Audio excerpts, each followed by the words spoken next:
coming along.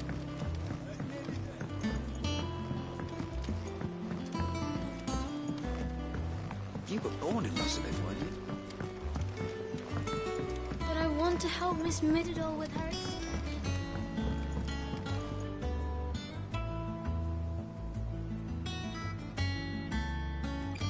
All right, Clive. You've all done then? I am. I've placed your various orders, and a carpenter by the name of Bernard is on his way from Martha's Rest. That's brilliant. Thanks, Clive.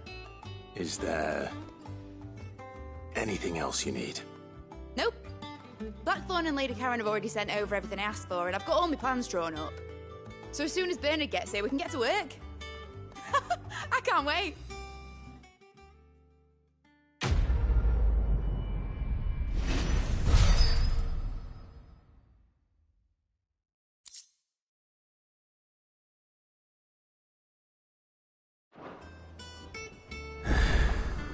That's my good deed for the day done. Let's see how Jill's faring.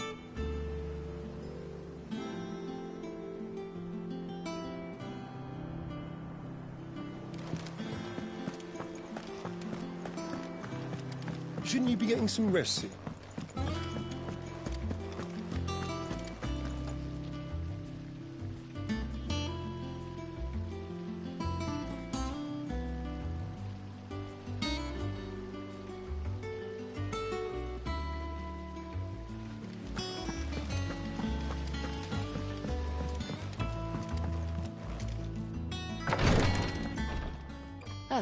Clive. Talia, how's Jill? Recovering, but she still needs her rest. Of course. Take good care of her, won't you? I'll do my best. Oh, Gav was looking for you. He said he had something to show you in the shelves. The shelves. Oh, that's right. He went to ask Hippocrates about Torgor. He must have found something.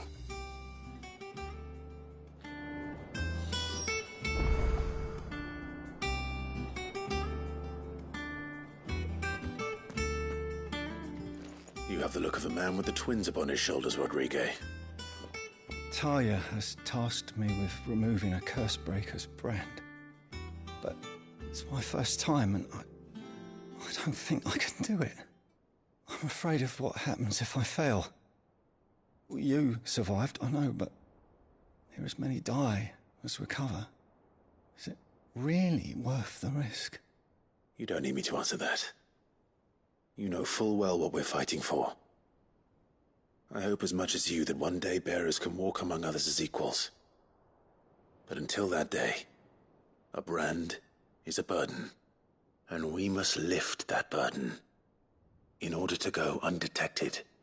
The operation may be dangerous, but it's also essential, and we undergo it willingly. I know. I still wish there was some other way. But griping about my lot helps no one, I suppose. Don't worry. I'll do what must be done. I know you will. Unfortunately, the first thing that needs doing is the preparation of a draft to dull the pain. Something I can't do with the infirmary's ammonia supply so low. What few leaves we have would barely be enough for removing a splinter, let alone a brand. Just tell me what you need. You'll go? Oh, thank you. No one knows Herblord like Talia, and she swears by ammonia for easing pain. It's simple enough to find, if you know where to look. And fortunately for you, I do. Along the river near the village of Amber over in Rosaria. Just search for the bright blue blossoms.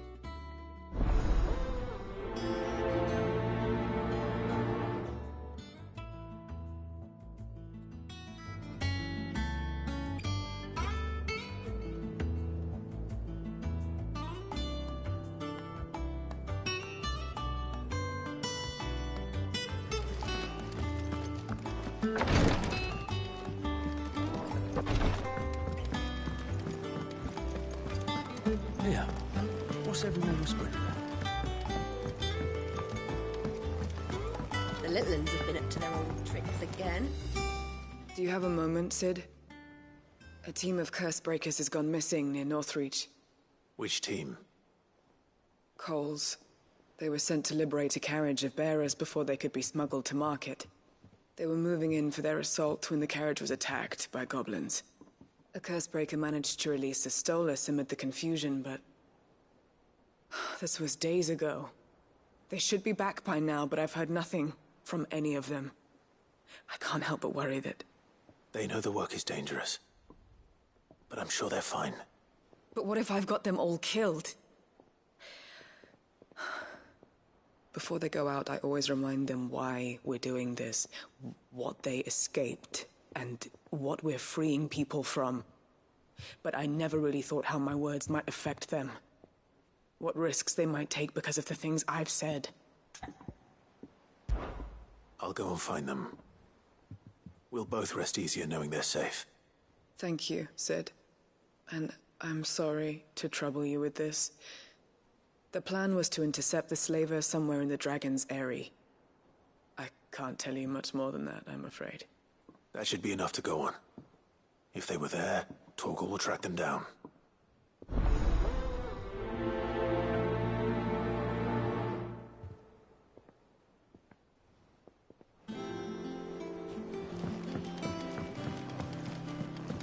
Jill looked white as a sheet when they brought her back.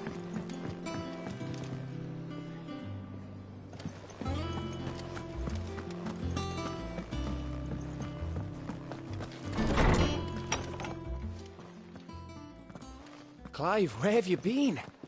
I've been wanting to ask you something about Torgal. Where did you get him, like, in the first place? My father brought him back from one of his expeditions into the Northern Territories. They were crossing a snowfield when they heard his cries, and, seeing no sign of his pack, they took him in. What do you reckon, Tomes? It certainly adds weight to the theory. Clive, I believe that Torgal may be no mere hound, but a rare frostwolf, an animal native to the far northern reaches of Valisthea. In one of our oldest bestiaries, I found reference to a frostwolf who served as guardian to an ancient queen of the north. Such was his mastery over ether, he could cast magics on command. His name was Fenrir. Fenrir the Frostwolf. Now, the annals do not state it explicitly, but I have reason to believe this queen was a dominant of Shiva, a girl from the Northern Territories and her faithful hound. One awakens as the dominant of Shiva, and the other... You're saying that Jill granted Torgal his powers? What? Just like Fenrir. People called him my hound, but Torgal and Jill were inseparable. He grew up as a faithful companion to the dominant of Shiva, and years later, his powers awakened, just when his master needed him the most. You're right.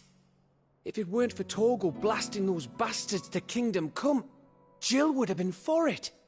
Quite. Though Torgal's power is his own, his latent birthright as a Frostwolf. It had only to be unlocked. Oh, get you, Torgal! You're an even finer hound than we thought. And regarding your original concern, you need not fear for Torgal's health. Why, the beast has the appetite of a behemoth. Just this very morn, I found him with his nose buried in my nuts. There you are! I've been looking everywhere for you. Bernard's here. I need you to introduce us so we can get to work. I shan't be a moment.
Isn't it brilliant?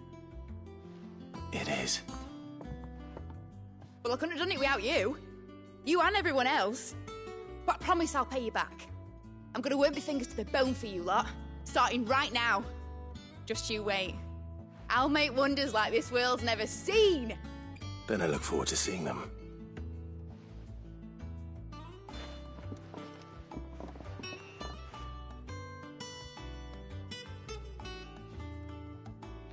Now that that's settled, I wonder if Vivian's made any progress tracking down Kupka.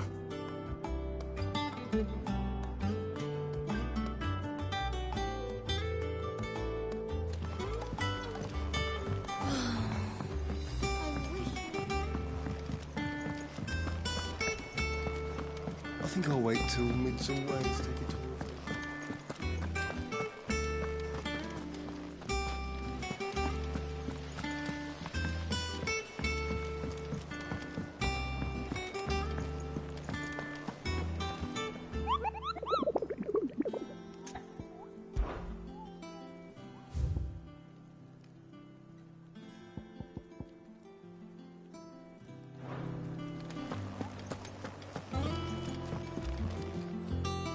How goes the hunt for Kupka?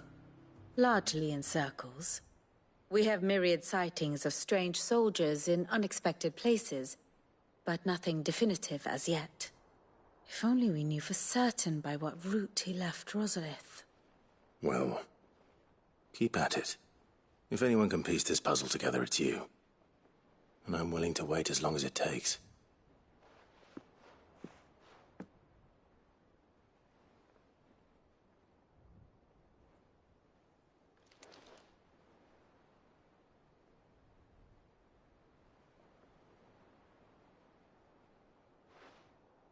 What?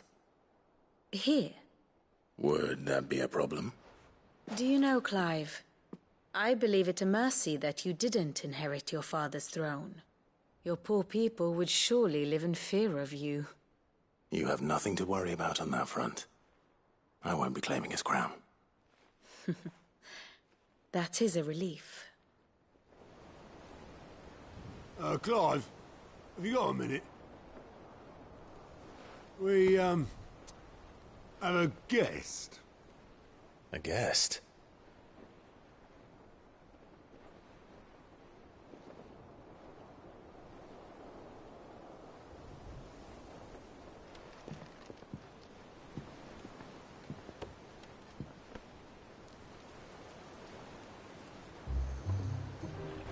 For your trouble. It was a pleasure, in hindsight. Uncle Byron? Clive, my boy! Tap a cask and stoke the ovens for your favourite uncle is here!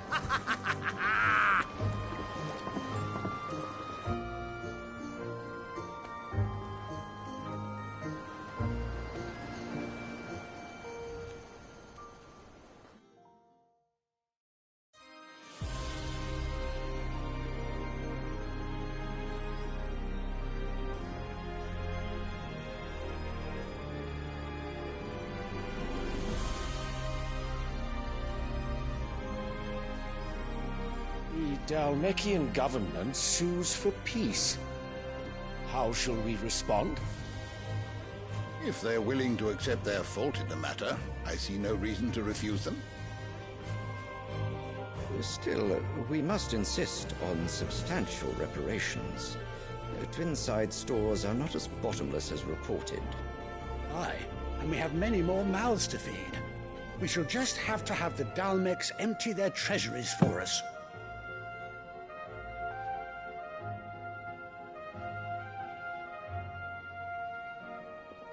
Of course, none of this would have been possible without your timely intervention, Prince Olivier. Indeed, I doubt any of us would have had the courage to trade words with the mighty Titan, nor less the wit to win him over. The Empire owes you a great debt. May the blessing of the crystals go with you, Your Highness. May the blessing of the crystals go with you. Very good.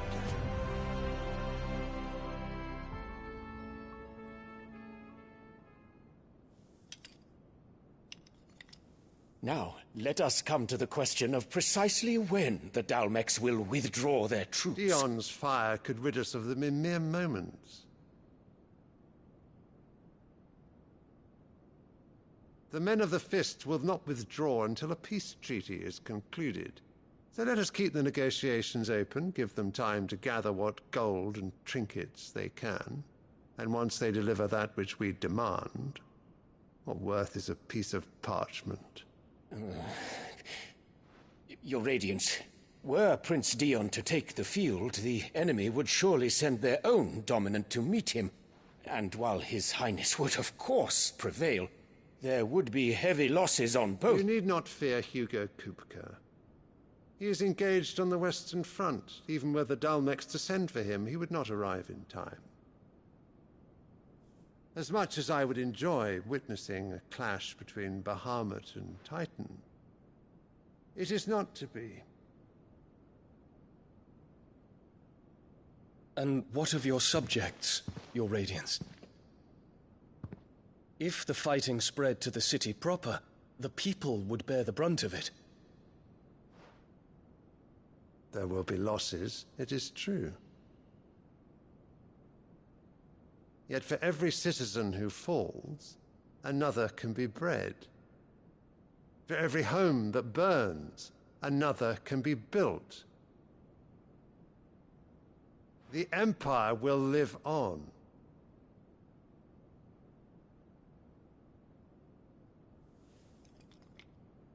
Dion? Yes, sire.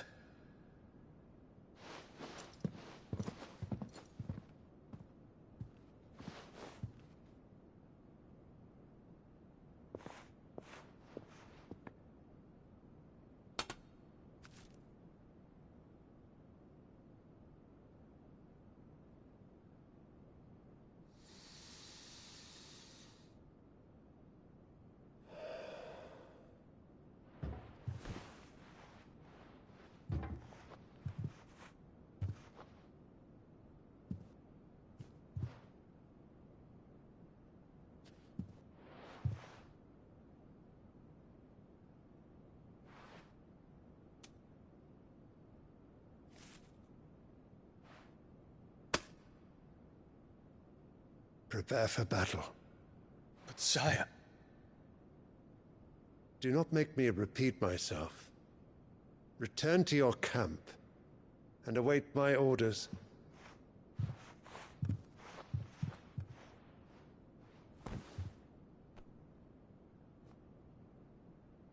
If that is your wish, Your Radiance, I shall depart at once.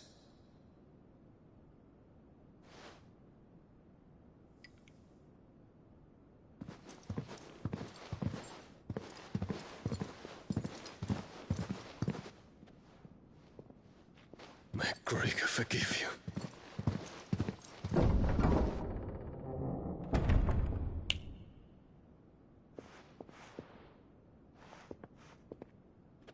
What do the astrologers augur?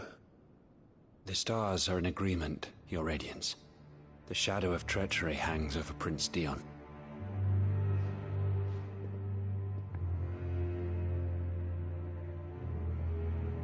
So Annabella's tales were true. You disappoint me, Dion.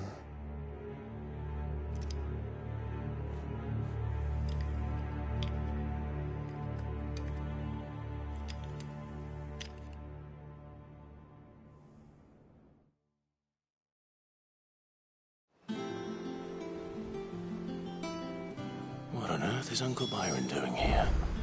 Only one way to find out.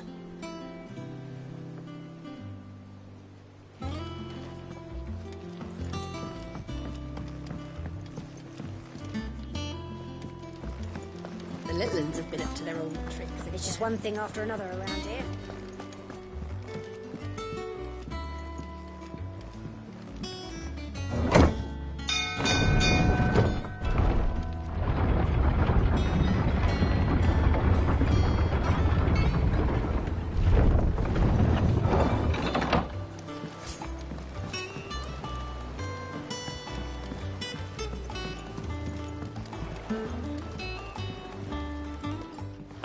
my dear nephew. How I've missed you. How did you find this place, Uncle? Through the good offices of young Sir Wade. He really is the most helpful fellow. As are you, I hear.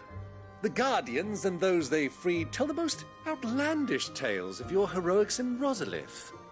Which is why I came, to learn the full truth of the matter. Sort the fact from the fiction, so to speak. You were working with the Guardians of the Flame to evacuate the people of Rosalith to Port Isolde. I was, aye. Then I have questions for you. Please, come inside, Uncle. Gladly. You there? There are 2,000 gold talents in those chests. See that they're added to my nephew's coffers, would you? 2,000?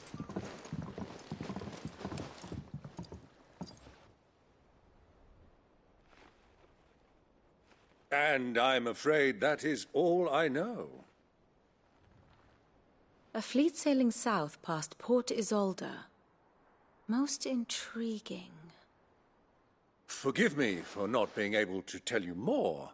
I hadn't the faintest idea Kupka withdrew wounded from Rosalith. Still less that my own nephew dealt the decisive blow. What do you think, Vivian? I think, with this news of the Dhalmekian fleet and recent reports of the Royalists' movements, that the final piece of the puzzle has fallen into place. Come here and I'll show you.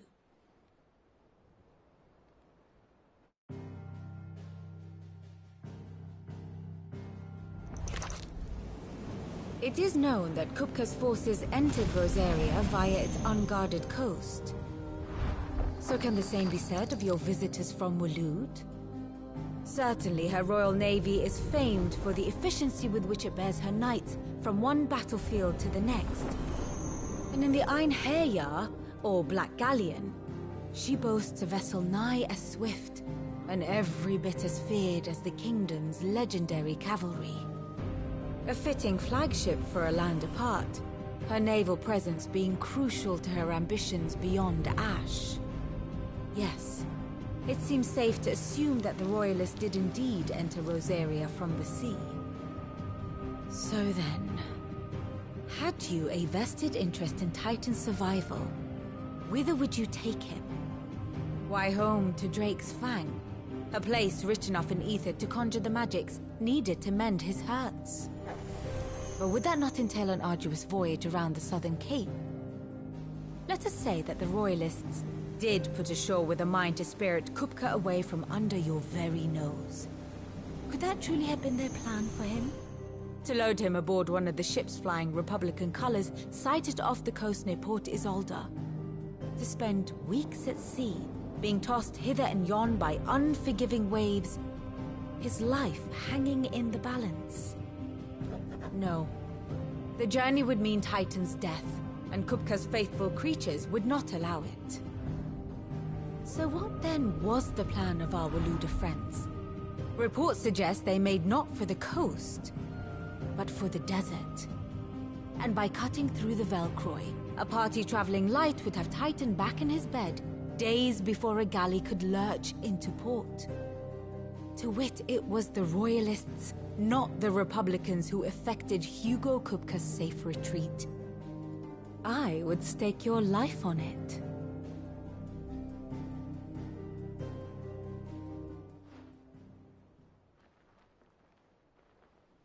So it was the Waloeders who spirited the wretch away. Now I think about it, there was something a little strange about the ships I saw. The men seemed almost crestfallen, as if in mourning, as if they believed, or were made to believe, that their master was dead. You have a keen mind, Lord Rosfield. And you have your answer. To find Kupka, you have merely to follow the Royalist trail across the Velcroy. It may well have gone cold by now, but as they say in the Republic, all roads lead to Drake's Fang. Allow me to accompany you part of the way. As luck would have it, I had intended to journey Canberward on business after visiting you here. The Fang would be but a short detour. I'd be glad of the company. Give me a moment to make ready. I need to tell my friends what we've learned. And where we're going. Very well, but be quick about it, my boy. Time waits for no man.